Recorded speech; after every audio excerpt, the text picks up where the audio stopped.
agree. I mean, there's value created, but it's extracted first, and that's how the mechanism works. So I hope you just keep that in mind. But well, I would just like to argue with the point that libertarians are, again, this institution right here.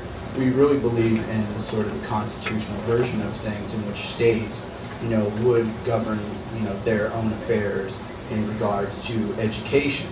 Ron Paul put forth the initiative to ban the Department of Education, which means that states would be free to fund their own schools.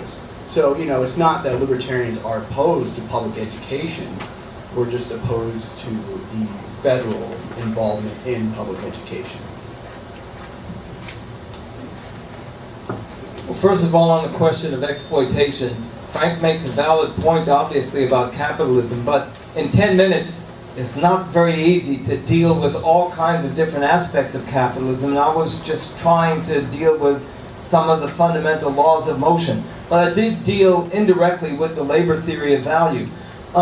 As far as the state creates nothing, and it's only individuals that create something, I mean, this is just one of the many fantasies that the libertarians put forward. Just take, for instance, look at, for instance, in Mexico, where the state for many years owned and controlled the oil industry. And of course it was done on a bureaucratic basis, which led to all sorts of problems. But at least Pemex in Mexico, the state-run oil industry, built roads, built housing, built schools, and so on for the many, many tens of thousands of oil workers. Now you compare that to the privately run oil industry from Ecuador to Nigeria, which is absolutely massively destroying those countries. That's what private-run enterprise creates, is that massive destruction. Incidentally, all kinds of modern inventions, from the computer to all sorts of things, were actually initiated by state-run research. And what they are really proposing, what lies behind this fantasy of the libertarians, is actually, what it really leads to is just brutal privatization of everything. And if it doesn't lead to a direct profit for whether it be Bank of America or General Motors or Exxon, then tough luck for you. You can sleep in the streets, you can do without health care, you can suffer from unemployment or whatever, it doesn't matter. If you can't create a profit for these people, then the hell with you. That is what is the real meaning of what they are proposing. If I can make one point real quick about federal intervention into schools, I think we need to take a real close look at the facts. I think the only reason schools are desegregated now is because of federal intervention into schools. So if we return these, if we follow the states' rights arguments, this private institution, case-by-case basis argument, then you know what, we wouldn't even have any minorities at DVC. So that's my argument.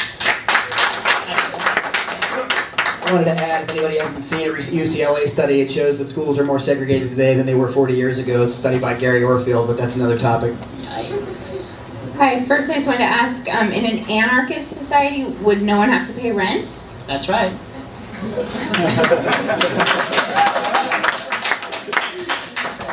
Okay, and second, you mentioned something about collectively owned organizations such as co-ops? Yeah.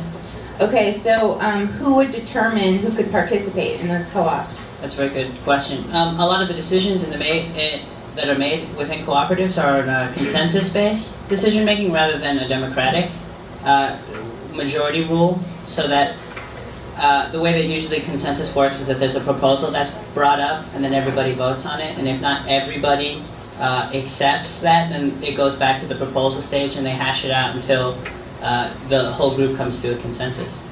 And in a society like that, what would keep it, free and prevent it from turning into a dictatorship or, into a situation where extremists take control, and run their values over everyone?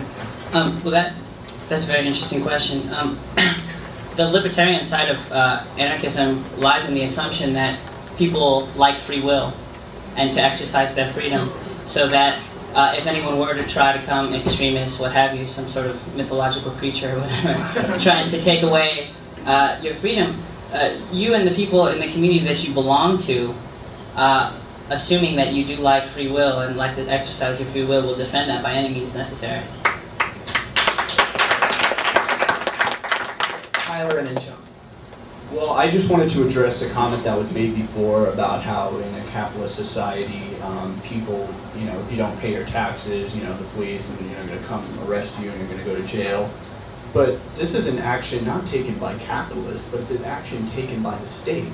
So I think what he's mentioning here has nothing to do with capitalism, but instead had more to do with socialism than anything else. Just briefly on that, does anyone think that in the United States the government doesn't act upon the interests of the capitalist class? But my point is, both you and her back there have raised the question of individual versus collective decision making. And if we're going to talk about that, we need to talk about what is the social or collective reality of production as it stands now. Who here made their t-shirt or made their shoes? The fact is that your shoes or your t-shirt or anything you're wearing, anything you have was made in a factory. And not just that, the materials that they used to compile it in that factory were derived from the earth somewhere else. And not even that, it took shippers over oceans, over roads, over airplanes to get them to the different factories. And then, once they're finally shipped to the store, someone who works in the service economy had to sell it to you. Your t-shirt was probably touched by thousands upon thousands upon thousands of people before it got to you. And if you can think of your own job, you can find where your own role in that production lies.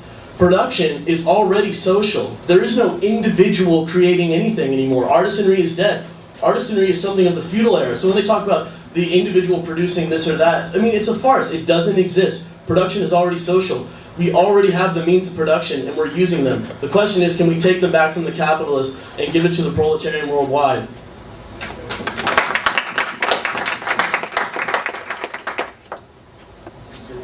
Hello? I just had a quick question. The cog in the machine comment you brought up, how do you all propose scientific, technological, and medical progress is still made without assistance from the state, or is it state controlled, or without a state donating or giving money towards that? Well, the assumption in that comment is that those innovations are made by the state themselves. They're made by particular individuals. I meant without collective agreement and collective scientific thought, how can scientific development continue? Anarchism wouldn't stop that. If it just wouldn't be owned by anyone. It'd be owned by the collective itself, and for the benefit of the collective. Along those same lines, technology innovation, as long as it brings value to the people, it in a free market will, develop on its own. Again, the states really, other than the big NASA programs that go to the moon, I think it's really, if people. They determine the value for that, and they, that's why they create programs like that. But I just want to make a quick point about exploitation in this society. It's the power of the state that creates this. It's more like state it's corporatism and state capitalism is what we see with exploitation, and the idea that big corporations, they're bad. The idea of a corporation is, if you understand corporate personhood, the very idea of a corporation is that they're empowered by the state. They're given that structure by the state. So we don't even need the idea of a corporation. So anyways, the other thing is it's voluntary. When you buy goods, you have the right to buy another good somewhere else, right? Hey, I could buy orange from a person in the front row or in the back row, and it's just. Yeah. So, but because governments control that. That's why things are monopolized. The very first corporations were the railroads, and it was in 1840s, and the industrials wanted this, these antitrust legislation.